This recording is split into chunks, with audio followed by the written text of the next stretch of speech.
Hello everyone, ఈరోజు వీడియోలో అల్లం నిల్వ పచ్చడి ఎలా ప్రిపేర్ చేసుకోవాలో చూద్దాం. అండ్ ఈ పచ్చడి కనుక నేను చెప్పిన మెజర్మెంట్స్తో మీరు యాజ్ ఇట్ ఈస్ ప్రిపేర్ చేసుకుంటే డెఫినెట్గా నెక్స్ట్ టైం మీరు ట్రై చేస్తారు. అంత బాగుంటుంది ఈ పచ్చడి. అండ్ ఈ పచ్చడి చాలా రోజులు నిల్వ ఉంటుంది. రిఫ్రిజిరేటర్లో ఎన్ని రోజులు కావాలంటే అన్ని రోజులు మనం స్టోర్ చేసుకొని యూస్ చేసుకోవచ్చు. సో తప్పకుండా ట్రై చేసి ఎలా ఉందో కామెంట్ చేయండి. అల్లం పచ్చడి ప్రిపేర్ చేసుకోవడానికి ఫస్ట్ 50 గ్రాముల అల్లం తీసుకొని మొత్తం పైన ఉన్న చెక్క అంతా తీసుకొని క్లీన్ చేసేసుకున్న తర్వాత ఇలా ముక్కలుగా కట్ చేసుకోవాలి. పైన ఎలాంటి తడి ఉండకూడదు, మొత్తం ఆరిపోవాలి. తడి ఉంటే పచ్చడి పాడైపోతుంది. ఆ తర్వాత 50 గ్రాముల ఎండుమిరపకాయలు, 50 గ్రాముల బెల్లం తీసుకోండి. తర్వాత 50 గ్రాముల చింతపండు ఒక గిన్నెలో వేసుకొని ఒక గ్లాస్ వాటర్తో నానబెట్టుకోవాలి. ఒక స్పూన్ మెంతులు, ఒక స్పూన్ మినపప్పు తీసుకోండి. ఇందాక నానబెట్టుకున్న చింతపండుని మనం ఉడకబెట్టుకోవాలి ఒక 5 మినిట్స్ వరకు. ఆ తర్వాత స్టవ్ మీద బాండి పెట్టుకొని అందులో ఒక 2 టేబుల్ స్పూన్స్ వరకు ఆయిల్ యాడ్ చేసుకోవాలి.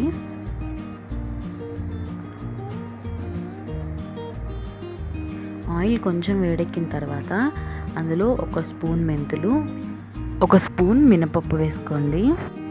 ఇప్పుడు ఆ రెండు లైట్గా వేపుకోండి.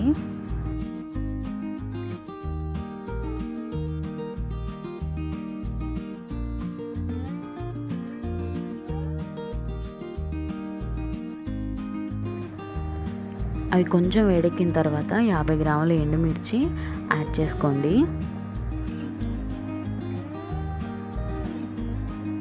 ఎండుమిర్చి కూడా ఎక్కువ వేపొద్దు, కొంచెమే వేపుకోండి.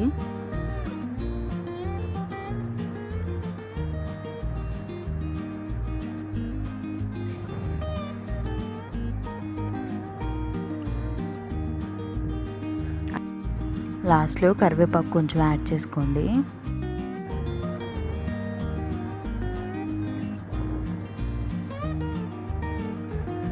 ఆ తర్వాత ముక్కలుగా కట్ చేసి పెట్టుకున్న అల్లం ముక్కల్ని కూడా యాడ్ చేసుకోండి.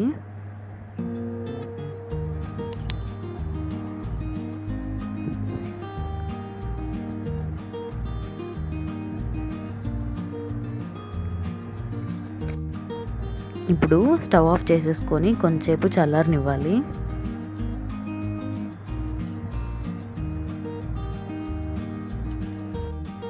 చింతపండు కూడా ఉడికిపోయి ఉంటుంది కాబట్టి స్టవ్ ఆఫ్ చేసేసుకొని కొంచెం సేపు చల్లారనివ్వాలి. ఇప్పుడు మిక్సీ తీసుకొని ఎండుమిర్చిని అందులో యాడ్ చేసుకోండి.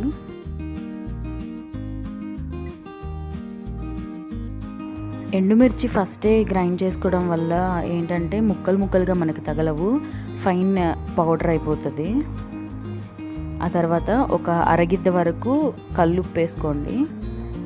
మామూలు ఉప్పు కూడా వేసుకోవచ్చు, కాకపోతే టేస్ట్ చూసి వేసుకోండి. ఇలా ఎండుమిర్చి అంతా మెత్తగా గ్రైండ్ చేసుకోవాలి. ఆ తర్వాత మిగిలిందంతా వేసేసుకొని ఇప్పుడు మళ్ళీ బ్లెండ్ చేసుకోవచ్చు.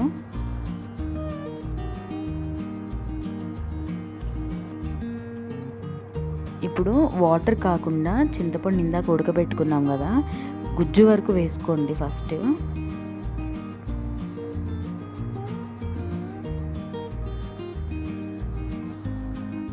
మళ్ళీ ఒకసారి మిక్సీ వేసుకోండి.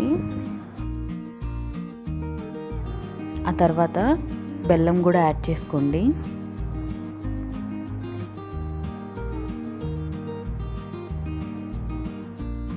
ఇప్పుడు ఒక 10 వెల్లుల్లి రెబ్బలు యాడ్ చేసుకోండి.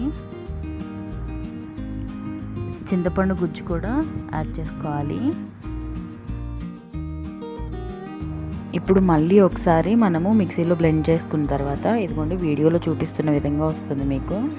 ఆ తర్వాత స్టవ్ మీద బాండి పెట్టుకొని అందులో ఒక గిద్ద వరకు ఆయిల్ పోసుకోండి.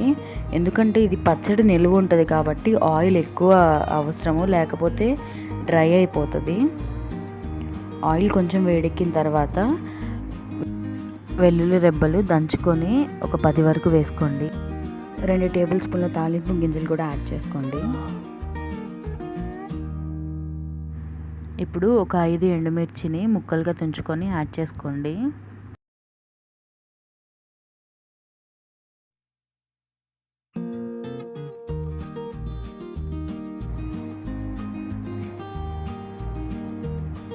ఆ తర్వాత పచ్చిపప్పు కొంచెం,